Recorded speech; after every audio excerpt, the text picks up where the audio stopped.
আমাৰ হাতত মিছাইল আছে মোৰ অস্ত্ৰ বহুত মজুদ হৈ আছে মই এটা কৈ এই মিছাইল বিলাক এৰি দিয়াৰ ব্যৱস্থা কৰি আছো আমাৰ হাতত ব্ৰহ্মাস্ত্ৰ আছে আৰু এই সকলোবিলাক আমি পৰ্যায়ক্ৰমে এৰি দিম যাতে তেওঁলোক ধুলিসাৎ হৈ যায় এই অস্ত্ৰসমূহ সময়ত ব্যৱহাৰ কৰিম চিপাঝাৰত এই মন্তব্য বিজেপিৰ পৰা কংগ্ৰেছলৈ চিপাঝাৰৰ প্ৰাক্তন বিধায়ক বিনন্দ কুমাৰ শইকীয়াৰ চিপাঝাৰৰ ডুমনি চকীত কংগ্ৰেছ দলৰ কেইবাহাজাৰ কৰ্মীৰ বিপুল আদৰণি বিনন্দ কুমাৰ শইকীয়াক বিজেপিৰ সাম্প্ৰদায়িকতা দুৰ্নীতি আৰু সিন্ডিকেট ৰাজৰ বিৰুদ্ধে যুঁজ দিব বুলিও মন্তব্য নাৰিকলী শিৱ মন্দিৰত সেৱালৈ পাথৰীঘাটত এক সমৰ্থকৰ সভাত অংশ লৈ বিনন্দ কুমাৰ শইকীয়াই প্ৰবল উৎসাহেৰে ডুমনি চকীৰ পৰা কংগ্ৰেছ কৰ্মী আৰু সমৰ্থকে পাথৰীঘাটলৈ আগবঢ়াই নিয়ে নিউজ ডেস্ক AIN লাইভ 10 বছৰ বিৰতিৰ পিছত মই হিনা 8 ছেপ্টেম্বৰ দিনা নতুন দিল্লী ইন্দিৰা ভৱনত কংগ্ৰেছ দলত যোগদান কৰিলোঁ সকলোৱে গমে পাইছে গোটেই অসমবাসীয়ে গম পাইছে চিপাঝাৰবাসীয়ে গম পাইছে আৰু তাৰ পিছত আমাৰ হিনা অসম প্ৰদেশ কংগ্ৰেছ কমিটিৰ কাৰ্যালয়ত আমাৰ উষ্ণ আদৰণি জনাইছে আমাৰ দলৰ নেতা APCC প্ৰেছিডেণ্ট গৌৰৱ গগৈ ডাঙৰীয়া আমাৰ সাংসদসকল বিধায়কসকল সেইসকলে আমাক আদৰিছে প্ৰদেশ কংগ্ৰেছৰ সকলো বিষয়ববীয়া গতিকে আজি আকৌ আমি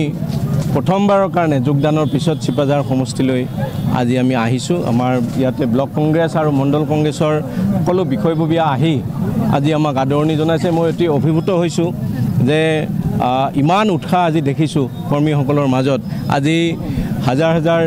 লোক ইয়াতে আমাৰ বাইক প্ৰায় 1500-2000 বাইক লৈ পেলাই ইয়ালৈকে আমাৰ কৰ্মীসকল আহিছে মোক আদৰি নিবৰ কাৰণে মই সঁচাকৈ অভিভূত হৈছোঁ আৰু মই দেখিছোঁ যে 10 বছৰ কংগ্ৰেছ দলটোৰ প্ৰাণ আছিল কিন্তু আজি সেই প্ৰাণ শক্তি আকৌ জাগি উঠিছে প্ৰাণটো আছিল কিন্তু আজি প্ৰাণ শক্তি আকৌ জাগি উঠিছে উজ্জীৱিত হৈছে গতিকে এই উজ্জীৱিত আমাৰ এই শক্তিটোক লৈ আমি অনাগত দিনত সাম্প্ৰদায়িকতাৰ বিৰুদ্ধে ধৰ্মৰ ভিত্তিত ৰাজনীতিৰ বিৰুদ্ধে দুৰ্নীতিৰ বিৰুদ্ধে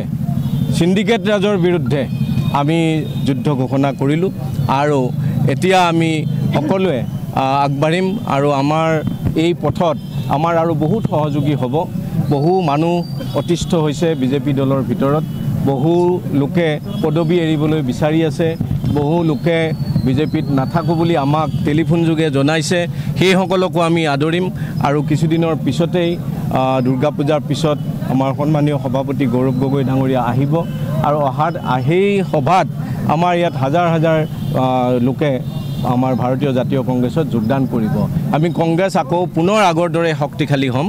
আৰু সেই শক্তিশালী ৰূপত আমি কংগ্ৰেছক 2026লৈ আগুৱাই লৈ যাম ভাৰতীয় জনতা পাৰ্টিত মই থাকি দেখিলোঁ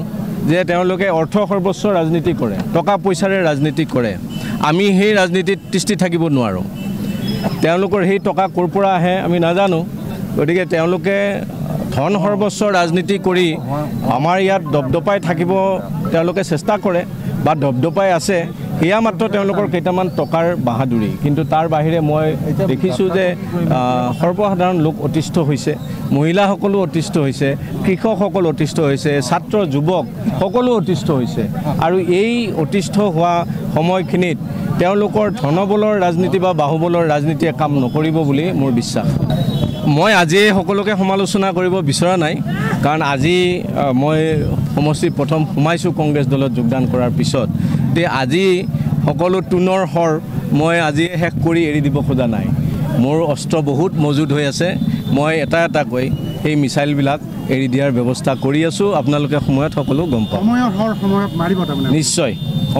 সময়ত মাৰিম আৰু সেই ধৰণৰ অস্ত্ৰ যুদ্ধাস্ত্ৰ আমাৰ সাজু হৈ আছে আৰু এই সকলোবিলাক আমি পৰ্যায়ক্ৰমে এৰি দিম যাতে তেওঁলোক ধুলিসাৎ হৈ যায় নিশ্চয় ব্ৰহ্মাস্ত্ৰ আছে আপোনাৰ আছে ব্ৰহ্মাস্ত্ৰও আছে গতিকে আপোনালোকৰ সময়ত সকলোবিলাক কথা আমি জনাম যিকোনো খবৰ আৰু বিজ্ঞাপনৰ বাবে যোগাযোগ কৰক 7896121996